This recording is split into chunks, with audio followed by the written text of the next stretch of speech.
I have no one to help me. But healing must begin somewhere in your feeling of helplessness. Okay? So, ano ba tong helplessness na ito? Ano ba tong struggle na ito? At na parang may feeling alone tayo na pero there's no one to help. Maring there are people around pero you feel alone. And another thing ay parang wala tumutulong sa akin. Okay? Is that a feeling lang ba? Or talagang totoo yun? Or may mga pinto sa puso natin na sarado na kailangan nating buksan? We will know that, mga kapatid. So, I have no one to help me dealing with feeling of helplessness. So, ito yung isang katotohanan. In your helplessness, God has an invitation, as an invite for you to rise above what's been holding you down. Okay? Sa Tagalog, sa gitna ng iyong kawalan na magawa, may paanyaya ang Diyos na bumangon ka mula sa mga bagay na matagal nang pumipigil sa iyo. Sometimes that feeling of alone ay may mga barrier sa puso natin, pabigat sa damdamin natin na sometimes dumadalas na ay nagkakaroon tayo ng heavy feeling na parang mixed na. Hindi lang loneliness. There's something more.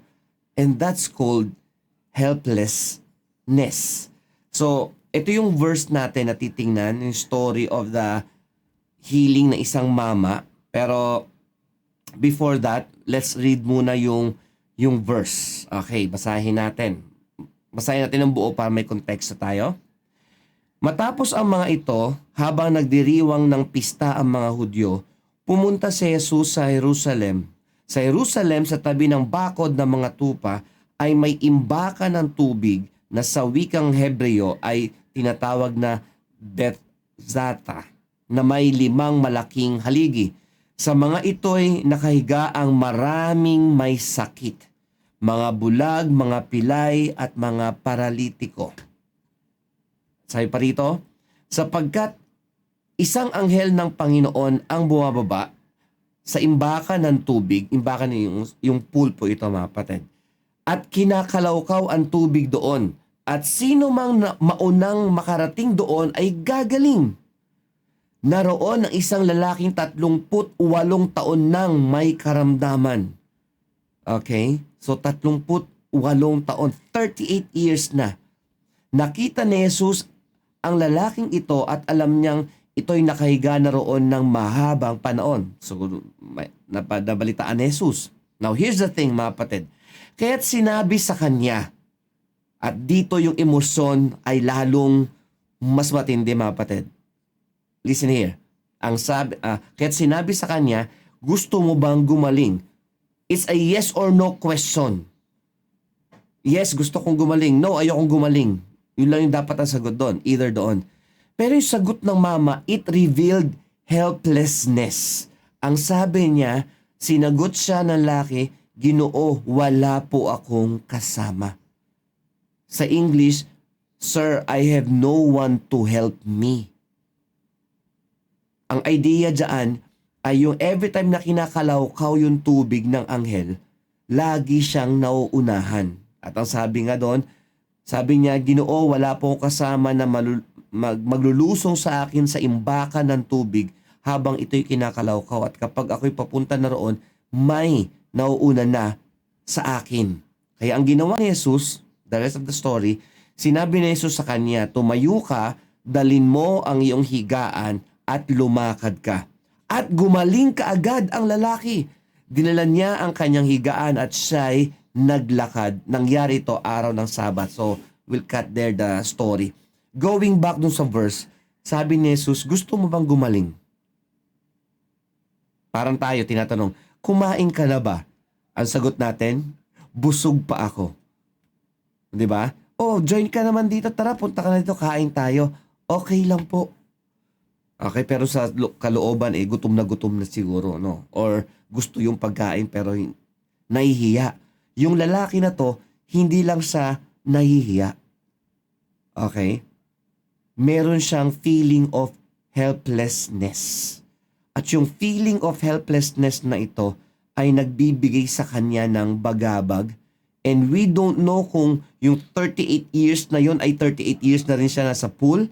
We don't know. Pero 38 years na siyang may sakit. At nagtatry siya. Ang maganda sa mama na to, nagsusumikap siya.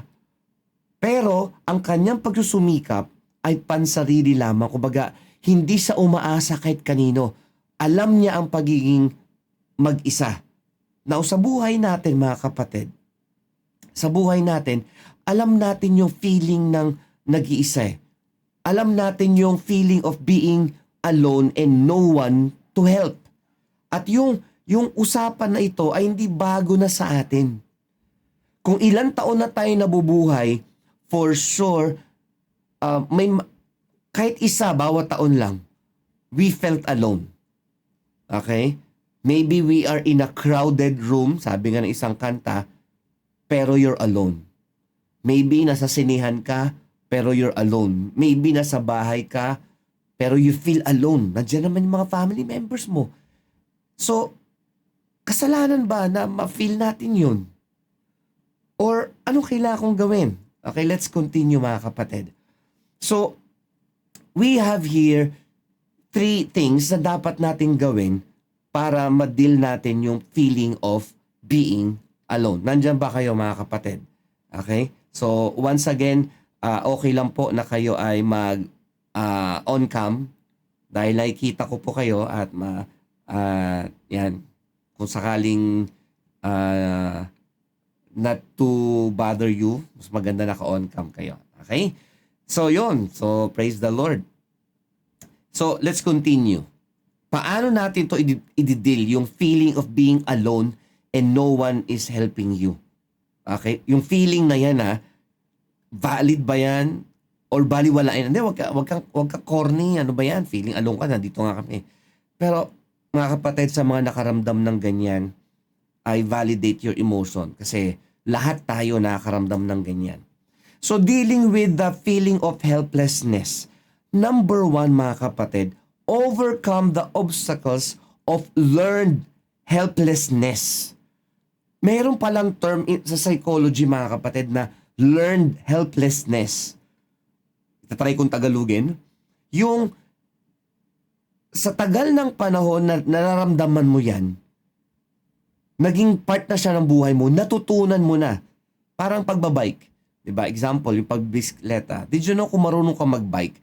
Kahit na 20 years kang hindi nagbike, once na sumakay ka sa bike, may konting paninibago, pero yung abilidad mo to balance sa bisikleta na yon ay hindi nawala. Kasi bakit? Learned mo na yon many years ago. So tayo ay may tinatawag na sa tao na learned hopelessness and learned helplessness. Yun, medyo garalgal na yung radyo. Okay? May learned helplessness. At yung learned helplessness na to, bigla siyang atake kahit na sabihin natin 20 years ka nang hindi naka-feel ng helplessness, halimbawa lang, bigla mo siyang mararamdaman at bigla kang tatahimik sa maingay na surrounding and then magtataka yung mga tao sa paligid mo at magtataka rin sa sarili mo. Kasi bakit? It's been embedded in your mind and in your heart na feel mo powerless ka. Kapag umatake siya and then in-entertain mo, nako, paano to i-overcome o i-deal? Kapag dumating yung learned helplessness, mag-focus ka sa personal growth mo. Ang panlaban pala dyan sa una ay mag-focus ka sa personal growth mo. Tingnan mo si Christ. Alam niya yung tao for so many years, helpless siya. Alam ni Christ na walang tumutulong sa kanya. That's why hindi na siya tinanong na, uy, wala ba tumutulong sa'yo? Masakit ba ang karamdaman mo? Hindi na tinanong ni Christ kasi foolish, stupid question yon. Alam niya na. Kaya nandun na si Christ sa focus on His personal healing. Gets niyo? May mga tao sa paligid natin na alam na nila yung sitwasyon natin. Na hindi na sila nagsasabi na, kawawa ka naman. That's sympathy lang. These people are so empathetic na ang question nila is focused not on your helplessness, or feeling of helplessness, but on your personal growth, personal healing, personal breakthrough, whatever personal matters man yan. Do you want a breakthrough? Kasi may problema ako Ang sagot ng mama, hindi siya nakafocus sa breakthrough. Nakafocus siya sa sitwasyon niya. At valid din naman. Ikaw ba naman 38 years ka nang may sakit? Pero ganun pa man, don't play victim. Katulad na sinabi ko last week. Okay? Okay, baka nauna ako sa sarili ko. Number 2, how to deal with the feeling of helplessness. Quiet down the self-critical voice and build your faith and confidence. Kapag nakakaramdam ka na no one is helping me, kawawa ako, ganito na lang ba ako, pabigat na ako, o whatever feeling man yan, o kaya maari wala ka namang karamdaman physically, pero pag tumitingin ka sa Facebook, bakit successful yung mga batchmates ko? Bakit sila ganito? Ganito pa rin ang buhay ko? Do you feel helpless sa mga pagkakataon na yon? There are voices in your head and in your heart na so critical na hindi ka tinutulungan at hindi nakakatulong. At feeling mo, okay lang yan, total kawawa naman kasi talaga ako. Dapat naman ako magwala. Dapat naman ako na magkaroon ng self-pity and helplessness kasi ganito nga sitwasyon ko Yeah, ang tanong, nakakatulong ba ang ganong feeling? Ganyan na sitwasyon mo, ganun pa ang feeling mo at in-entertain mo pa, nakakatulong ba? Of course, the big answer is no. So what do you need to do? You learn to quiet down, patahimikin mo all the voices in your head and the voices in your heart na victim ka, wala kang kwenta, ganyan, nakawawa ka, you feel alone, dapat lang kasi ganyan ugali mo. Hindi mo dapat maramdaman yun ng pangmatagalan. May tinatawag, may na-research ako, ang tawag nila dito is cognitive and behavioral changes. Yung anong iniisip mo, it's biblical. Kaya pag ni-research mo talaga ang psychology and psychiatry, mas nauna pa ang Bible sa kanila. Okay? At anong kulang sa psychiatry and psychology? Nasa Bible, nasa Panginoon. And I really believe that. At yung tinatawag ng psychology na cognitive and behavioral changes, ang sabi pa na iba, behavioral therapy. Okay? Kung ikaw ay Christian, may paniniwala ka sa Bible, it's faith. Ang tawag lang dun. Yung faith is being sure of what you hope for and being certain of things that you do not see. You focus your thoughts sa mga bagay na makakatulong sa feelings mo to be all right. Kasi pag ikaw ay down and then you think of your being down at in-entertain mo pa yan, what happens sa'yo? Well, kawawa ka nga talaga. At ito pa, kawawa din yung mga tao sa paligid mo. So what do you need to do? Ask the Lord, Lord, tulungan mo akong patahimikin itong mga negative voices na to sa isip ko, sa puso ko. Even from people, minsan may mga tao kasi na hindi binabantay ng salita Diba? Magjo-joke pa. Ganyan, ganyan ka naman talaga Pero joke lang sis, joke lang bro. Pero jokes are half meant. Kalahati sa joke ay totoo. At hindi nakakatulong minsan yung mga half-meant jokes sa mga taong may feeling of helplessness. So what do you do? Ito yung mga feeling na ito. I cannot do it. I have no one. Huwag mong i-entertain yan. Kapag nakaramdam ka niya, isip ka niyan, go to the Word of God. Go worship the Lord. Basta anything na mapag-quiet down ng mga feelings na yun. Okay? Number 3, mga kapatid. Look forward to your future with hope. Okay? Balikan natin yung una. Yung una is more on understanding yung mga obstacles na to and tanggapin mo na may learned helplessness ka na. Mahusay tayo dyan. May learned worrying na tayo. May mga learned negative emotions na tayo na sanay na tayo doon. So you need to overcome those emotional obstacles. Sunod ay, kailangan mo i-quiet down. Pero you don't stop there. Kailangan mo mag-look forward. Dito, lamang na lamang ang isang Kristiyano na may Word of God, may Holy Spirit, at mayroong church. at ang Kristiyanong humble and teachable. Kapag ikaw ay isang believer ng Panginoon, well, kalahati nung laban tapos na. Yeah, believe me mga kapatid. Kasi bakit? Ang kaibahan ng spirituality sa pure psychology and psychiatry lang, hindi nila dinidil yung spiritual side. It's on the emotional side lang. Kaya pag wala na yung epekto ng gamot, o kapag wala na yung epekto ng feeling good, at dahil ang faith ay walang love, walang hope, walang peace, walang joy, yun ang mga kailangan. Yun ang kalahati ng laban, mga kapatid. If you have the fruit of the Holy Spirit, love, joy, peace, patience, kindness, goodness, etc., kalahati ng laban ng helplessness, yung feeling of helplessness natin, tapos na. So, basahin ko lang yung number 3. Look forward to your future with hope. At ito, anong with hope yan? And witness your transformation. Ibig sabihin, tingnan mo, ano na ba na-improve sa'yo because of your knowledge sa iyong sarili and knowledge sa Diyos and then your faith in the Lord. Dati akong, on a scale of 1 to 10, nako, warrior ako, 11 ako, pastor, 11 ako.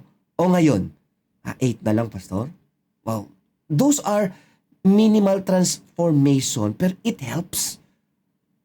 Okay, 8 ka ngayon sa worry and helplessness mo, kapatid. Anong gagawin natin para yung 8 na yan ay maging 4? Yun yung mga looking forward. At it takes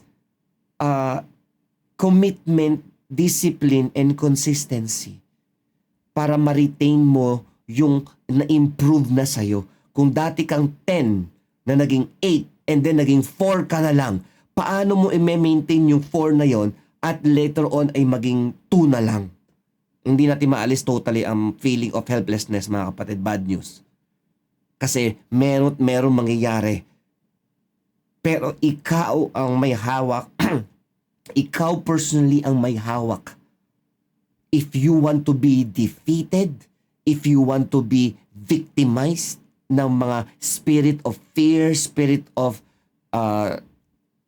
helplessness, lahat ng emotion and spirit, lahat yan, mga kapatid. Okay? So, think, mga kapatid, pause.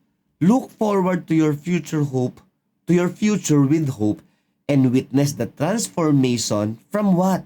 From helplessness to healing. And then, dahil nahihil ka, paunti-unti, yung possibility for you to help other people with helplessness feelings ay nangyayari na. So, perspective is everything. Anong pananaw mo ngayon? Ganyan ka na lang ba? Ganito lang ako. Pinanganak akong aburido, mamatay akong aburido. Pinanganak akong magagalitin, mamatay akong magagalitin. Okay? Ganun ba ang acceptance natin? Or sasabihin natin, no, I am not a loser. I am victorious because of Jesus. I am fearfully and wonderfully made. God loves me and He wants to change my heart and my mind. Gusto ko maging pure ang aking isip. Diba may sinabi din sa Timothy ba to? Check nyo ako ha. To the pure, all things are pure. Your heart, ito, listen mga kapatid. If you want to look forward to your future with hope, aminin natin, tanggapin natin na yung puso natin at ang isip natin, yan yung battleground. Diyan naglalaban. At matatapos ba yung laban na yan? Titigil lang siya for the meantime, pero lalabas lagi yung laban dyan. So wag mong isipin na mawawala din ito. Hindi mawawala yan, yung laban sa isip mo. Okay? Andiyan ba kayo? Paano? Tigil na natin to, pastor, di pala mawawala. Hindi siya mawawala. Parang cancer cell sa katawan natin, di mawawala yan.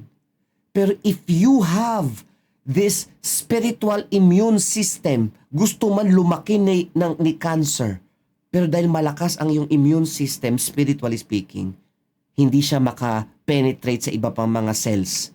Nakukontain lang siya. Nandyan siya. Parang demonyo. Para mga bad spirit, nandiyan lang sila sa paligid. Hindi sila nawawala. Umaalis lang sila, pero babalik sila. Pero if you are not in a position of defense and offense, well, yung mga bad spirit na to ay iko-conquer ka kasama ng helplessness at lahat-lahat. So sa lahat ng sinabi ko, here's the thing mga kapatid. Is the promise from the Lord. Kakatagpuin ka nag-combine yung aking Ulitin ko. Kakatagpuin ka ni Jesus sa gitna ng iyong kawalan. If there will be times na feeling mo helpless ka, wait lang. If demons are all around at mayroong gulo sa isip sa puso mo, wait lang. Jesus will come to your situation. And if ever na dumating ang Panginoon sa sitwasyon mo, huwag mo siyang palayasin. I-welcome mo siya. Lord, I feel this helplessness, this burden. I feel alone, Lord. Will you come inside my heart and dominate my heart? And you sing your song. Okay? You sing your song to the Lord. Diba? At sasabihin mo sa Panginoon, you are the God who heals me. May mga pagkakataon para ikaw ay magising at mabigyan lakas tungo sa iyong kagalingan. And when that comes, be sure to welcome those positive changes from the Lord. That awareness, that strength from the Lord. Okay? Love, i-welcome mo yan. Joy, i-welcome mo yan. Peace, i-welcome mo siya. Huwag mong i-welcome yung mga negative. And truly, you will enjoy the blessings of them. Thank you for taking time to listen or watch this podcast episode. And if you are a frequent listener, we would like to appreciate your time and your effort. I am praying that the episodes here will increase your knowledge and your wisdom in life.